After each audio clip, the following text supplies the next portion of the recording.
আসসালামু আলাইকুম। নীলা লাইফস্টাইল কাছে দূরে যেখান থেকে দেখছেন আশা করছি সবাই ভালো আছেন। আলহামদুলিল্লাহ আমরা ভালো আছি। তো প্রতিদিনের মতন আজকে একটা নতুন ভিডিও নিয়ে হাজির হয়ে গেছে, একেবারে ছোট আজকের ভিডিওটা। তো যাই বলেন, আজকে একটু তাড়াহুড়োর মধ্যে ছিলাম, যে কারণেই হোক, ছেলেকে নিয়ে গেল যেভাবেই হোক, অবশ্যই ছেলেকে নিয়ে বেশি ব্যস্ত। তো তারপরে কি করব, আজকে সকালে তো অনেক লেট করে উঠেছি। ছেলেকে খাইয়ে দাইয়ে নিজে এখন নাস্তা না করেই রান্নার কাজে চলে আসলাম। ঝটপট করে রান্নাটা সেরে নিতে হবে। এই যে দেখতে পেলেন, ফ্রাই প্যানে আমি মাছ ভেজে নিয়েছি, ইলিশ মাছ। এখন মাছটা আমি রান্না করব। পেঁয়াজটা ভেজে নিয়েছি, তারপর মধ্যে দিয়ে দিলাম আদা রসুন বাটা সামান্য পরিমাণের, তারপর দিয়ে দিলাম লবণ হলুদ। এখন বেশি কোনো কিছু মশলা আমি এখানে ব্যবহার করব না। তারপরে এখানে মশলাটা কষিয়ে নিচ্ছি ভালো করে। কষানোর পরে এর মধ্যে আমি দিয়ে দেব হলো যে গাঁটি বলে না, আমরা ওইটা গাঁটি জানি, ওইটার আরও কোনো নাম আছে কিনা সেটা বলতে পারবো না। তো এই গাঁটিটা এখন দিয়ে দেব। গাঁটিটা দিয়ে মশলার সাথে ঢেকে কতক্ষণ কষিয়ে নেব।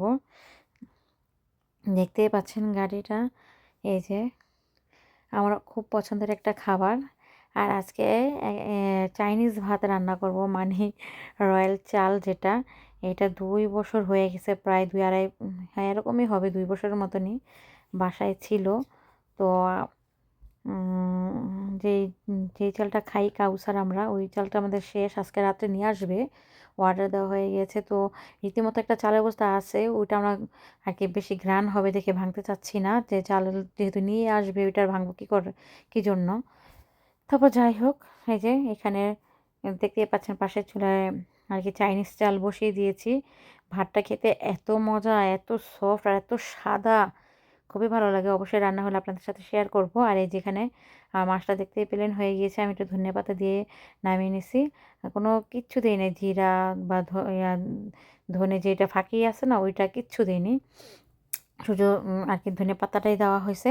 আর এই যে আমি একই ফ্রাই প্যানের মধ্যে এখানে দিয়েছি হলো পেঁয়াজ রসুন ভাজার কিছুক্ষণ পরে দিয়ে দিয়েছি আদা কুচি, আর হচ্ছে 2টা মরিচ এক মাঝখান থেকে আর কি ফাটিয়ে দিয়ে দিয়েছি। আর এই যেখানে দেখেন ভাজা হয়ে গেছে, এখন দিয়ে দিব হলো এটার মধ্যে কলমি শাক, আমাদের ফ্রিজে ফ্রোজেন করা ছিল।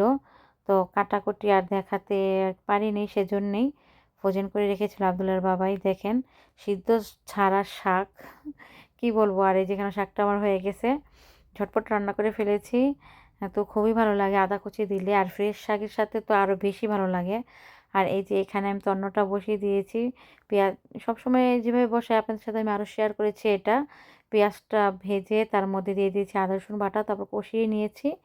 তারপরে কষানোর মধ্যে টমেটো দিয়েছি, কাঁচামরিচ দিয়েছি। তারপর আরেকটু পানি দিয়ে যখন কষিয়েছি 2 মিনিটের মতন, পানিটা ঝোলঝোল ছিল, তার মধ্যে দিয়ে দিলাম হলো তন্নটা, হয়ে গেল রান্না। তারপর খাওয়া দাওয়া করে, তো এই যে সরি, খাওয়া দাওয়া করে না, আব্দুল্লাহকে খাওয়া দাওয়া করাবো আর কি। এই তো সকালের ঘরদোর এখন আমি গুছাইনি দেখেন। তারপরে গুছিয়ে টুছিয়ে তো এই যে এখন আবার 7টা বেজে গেছে, ছেলে ঘুম আসতেছে।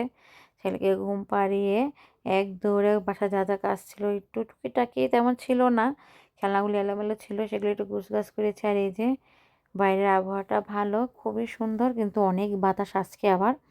তো যাই হোক, এই যে নেটের কারণে একটু ঝিরিঝিরি দেখা যায়। এই যে ল্যাম্পলাইটটা জ্বালিয়ে দিয়েছি ছেলেকে, ঘুম আসতেছে, নয়তো এই জ্বালানার এই আলো দিয়ে ঘর একটু অন্ধকার অন্ধকার লাগে।